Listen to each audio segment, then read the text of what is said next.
Assalamualaikum warahmatullahi wabarakatuh. Perkenalkan, nama saya Ainul Aulia dari semester 5D. Nah, di sini saya akan review karya-karya dosen saya, yaitu dari Fakultas Hukum Universitas Surya Kencana. Nah, di sini saya mengambil salah satu karya dosen saya yang berjudul tentang perlindungan dan penegakan hukum terhadap kasus kekerasan seksual pada anak. Yang karya ini ditulis oleh Trina Handayani, yaitu dosen saya sendiri.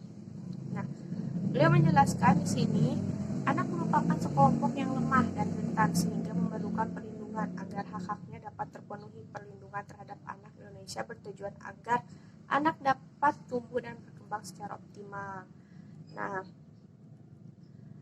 dalam pembahasannya, beliau menjelaskan yaitu perlindungan dan penegakan hukum terhadap kasus kekerasan seksual pada anak.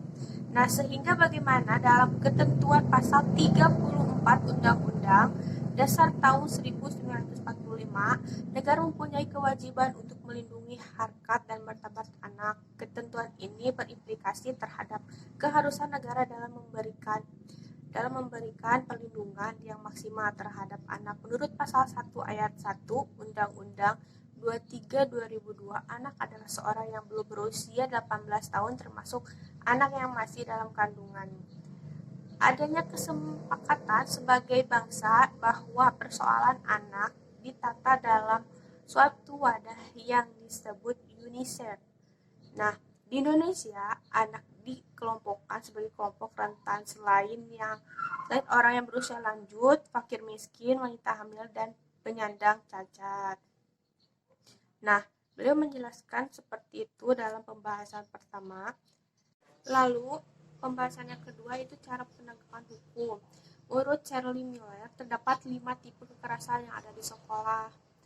Nah, yang pertama ada physical bullying, ada emotional bullying, ada verbal bullying, dan ada juga cyberbullying, dan ada sexual bullying.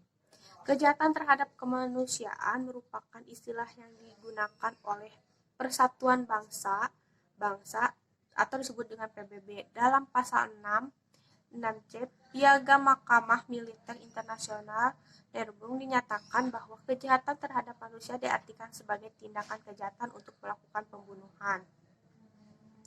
Nah, yang ketiga, beliau juga menjelaskan cara pencegahannya.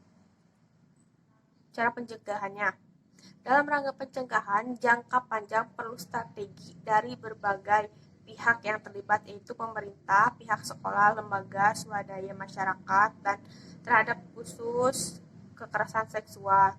Nah, jadi kekerasan seksual itu tidak hanya terjadi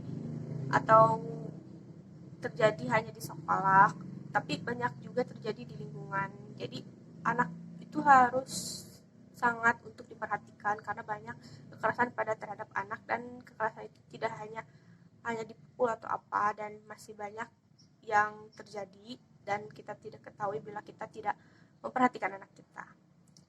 Nah, dari pembahasan itu beliau menyimpulkan yaitu kekerasan seksual yang terjadi di Indonesia sudah sangat memprihatinkan, termasuk di Kabupaten Cianjur. Penegakan yang komparatif dimulai dengan kebijakan pemerintah dalam membuat kebijakan untuk mencegah dan melindungi anak sebagai korban kekerasan seksual. Apabila pelaku kekerasan seksual tersebut berusia 14 tahun sampai dengan kurang 18 tahun, dikemungkinkan untuk dilaksanakan di versi asalkan perbuatan yang dilakukan mendapatkan sanksi pidana 7 tahun. Nah, jadi untuk ibu-ibu dan yang lainnya, jaga anak kita karena kekerasan sangat banyak gitu ya. Jadi kita harus sangat menjaga anak kita gitu. Dalam penjelasan beliau menjelaskan bahwa kekerasan pada anak itu sangat banyak. Jadi kita harus sering memperhatikan anak kita. Nah, dan untuk yang bagi melakukan kejahatan kepada anak-anak itu mendapatkan sanksi pidana itu dari kurang 7 tahun gitu. Nah, hanya itu yang bisa saya sampaikan. Maaf bila salah kata atau salah penyampaian atau salah apapun, maaf. Dan karena saya juga dalam tahap pembelajaran, bila ada salah mohon untuk revisinya. Silakan komen. Baik, wassalamualaikum warahmatullahi wabarakatuh.